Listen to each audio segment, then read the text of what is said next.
जय हिंद दोस्तों।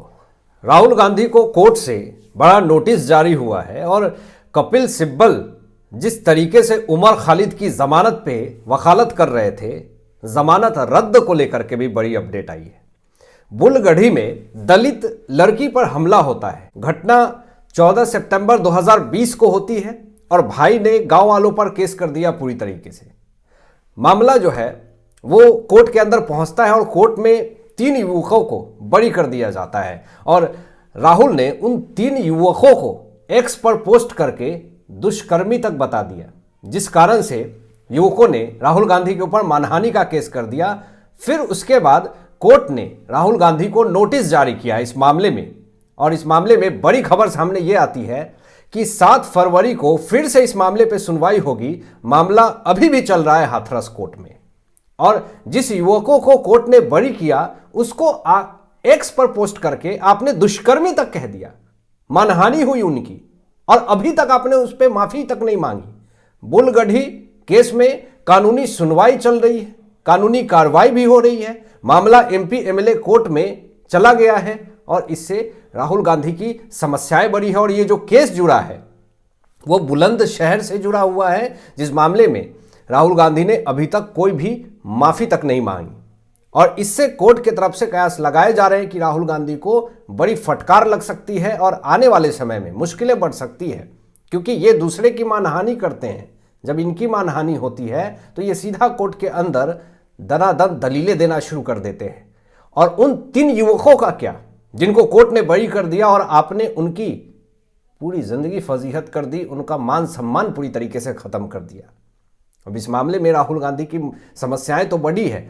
अब दूसरी तरफ कपिल सिब्बल, जो उमर खालिद दिल्ली दंगे का मास्टरमाइंड जिसकी वकालत कर रहे थे, उसकी जमानत रद्द को लेकर के बड़ी खबर जो आई है और फिर से जेल की सलाखों के पीछे भेज दिया है कोर्ट ने। पूरा मामला आपको बताते हैं। पूरी खबर यह है दोस्तों कि बड़ा फटकार जो लगा है कि सुप्रीम कोर्ट ने सबसे पहले उमर खालिद की जमानत याचिका को लेकर के खारिज कर दिया, और फिर उसके बाद उमर खालिद को फटकार लगाते हुए फिर से जेल के सलाखों के पीछे भेज दिया, जमानत रद्द कर दी। जो कपिल सिब्बल उमर खालिद की वकालत कर रहे थे उनको कड़ी फटकार लग गई, कड़ा झटका लग गया, और शर्जील इमाम की भी याचिका को उसी वक्त खारिज कर दिया गया। अब जब उमर खालिद को लगा कि मुझे जमानत नहीं मिलने वाला है और 5 साल से जेल के सलाखों के पीछे दिल्ली दंगे का मास्टरमाइंड उमर खालिद है, तो अंततः जब इसको सुप्रीम कोर्ट ने राहत नहीं दी, याचिका खारिज कर दी, जमानत रद्द कर दी, फिर से जेल के सलाखों के पीछे ये जब चला गया, तो उमर खालिद एक स्टेटमेंट देता है कि अब जेल ही जिंदगी है, अब जेल में ही रहना पड़ेगा। उमर खालिद ने यह मान लिया है कि मुझे अब जमानत नहीं मिलने वाला है, मैं जेल के सलाखों के पीछे ही रहूंगा, क्योंकि जो आरोप लगे हुए हैं उमर खालिद के ऊपर वो सच में माफ करने लायक नहीं है। और जो बाकी आरोपियों को रिहाई मिली है उसमें 5 लोग दोस्तों सम्मिलित हैं। जो रिहा हुए हैं उनके पहले नाम गुलफिकर, मीरान, शिफा, साथ में सलीम और शादाब भी शामिल हैं इसमें, और कोर्ट ने भूमिका देख करके ही उनको बरी किया है, जमानत दी है। अब यहां पे जो कांग्रेस पार्टी उमर खालिद के ऊपर जो आरोप लगे हुए हैं दिल्ली दंगे को लेकर के, उसका हमेशा महिमा मंडल करती है कांग्रेस पार्टी। अब इस पे शहजाद पूनावाला ने एक प्रेस कॉन्फ्रेंस रिलीज किया और कांग्रेस पार्टी को लेकर के स्टेटमेंट जारी कर दिया कि जिस तरीके से सुप्रीम कोर्ट उमर खालिद की जमानत को ठुकरा रही है, तुरंत कांग्रेस पार्टी को माफी मांगना चाहिए भाजपा से और देशवासियों से। उस आरोपी के समर्थन में स्टेटमेंट दे रहा था जिसके ऊपर आरोप लगा हुआ है कि उसने दिल्ली में दंगा भड़काया, जिसमें बहुत सारे लोगों की जिंदगी खतरे में आई और कुछ लोगों की गई भी। अब उमर और शर्जील को समर्थन कांग्रेस पार्टी ने दिया, उस पर बीजेपी ने सवाल खड़े किए हैं, और उमर शर्जील दोनों दिल्ली दंगे के आरोपी हैं और इनकी जमानत को ठुकराया सुप्रीम कोर्ट ने। और कांग्रेस पर हमेशा से आरोप लगे हैं विदेशी समर्थन का, विदेश में जाकर के भारत देश के खिलाफ जहर उगलने का, भारत देश के खिलाफ एजेंडा चलाने का, देश को तोड़ने की साजिश।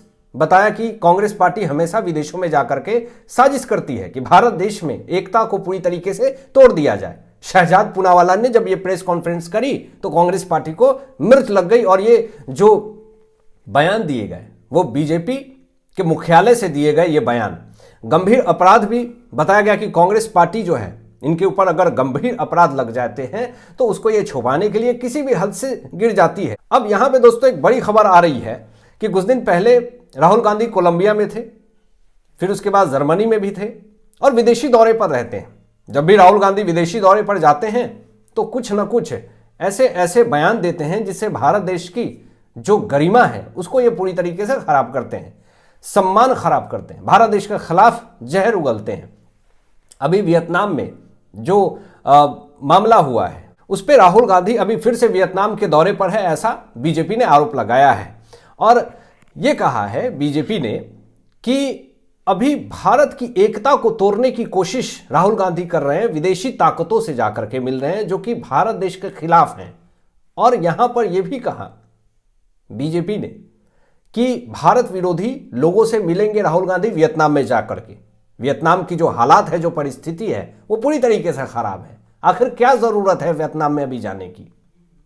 और पहले ये जर्मनी में भी गए, वहां से भी इन्होंने यही स्टेटमेंट जारी किया कि लोकतंत्र खतरे में है, भारत के अंदर संविधान खतरे में है, संविधान बदल दिया जाएगा। और भाजपा ने मीडिया रिपोर्ट का हवाला दिया कि मीडिया से हमें खबर पता चली है कि ये वियतनाम में जाकर के भारत देश के खिलाफ एजेंडा चलाने वाले हैं। बीजेपी ने यह भी कहा कि कांग्रेस पार्टी जो है वो हमेशा विदेशों में सक्रिय रहती है। राहुल गांधी जो हैं वो विदेश में जाकर के सक्रिय हो जाते हैं और विदेश में जाकर के एक ऐसा इकोसिस्टम से वो मिलते हैं जो कि वो भारत देश के समर्थन में काम नहीं करती है। आखिर क्यों?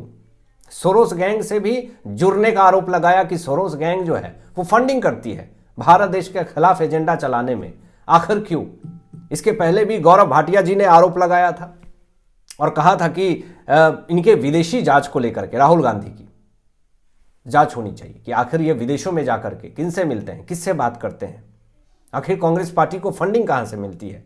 ये तमाम जो बयान है वो पहले भी दे रखा है गौरव भाटिया जी ने और शहजाद पूनावाला ने भी शक जताया था। अब यहां पे दोस्तों खबर यह आ रही है कि भाजपा को उनकी यात्रा पर पूरी तरीके से शक है राहुल गांधी के। जब भी ये विदेश में जाते हैं तो भारत में जो व्यवस्था है उसको खराब करने की कोशिश करते हैं, भारत की शांति को भंग करने की कोशिश करते हैं। जब ये भारत में रहते हैं तो नहीं भारत के खिलाफ कुछ भी ऐसा बयान देते हैं जिससे माहौल खराब हो सके, लेकिन जैसे ये भारत देश से बाहर जाते हैं, आखिर क्यों ये भारत देश के खिलाफ हो जाते हैं, क्यों भारत देश के खिलाफ एजेंडा चलाने वालों के साथ जाकर के मिल जाते हैं और विदेशी धरती पे बैठ करके भारत देश का अपमान करते हैं। अब आपकी क्या सोच है इन तमाम विषयों पे अपनी विचार व्यक्त कीजिएगा और मिलते हैं लेटेस्ट ब्रेकिंग एनालिसिस के बाद। तब तक अपना ध्यान रखें, ख्याल रखें। सत्यमेव जयते। जय हिंद।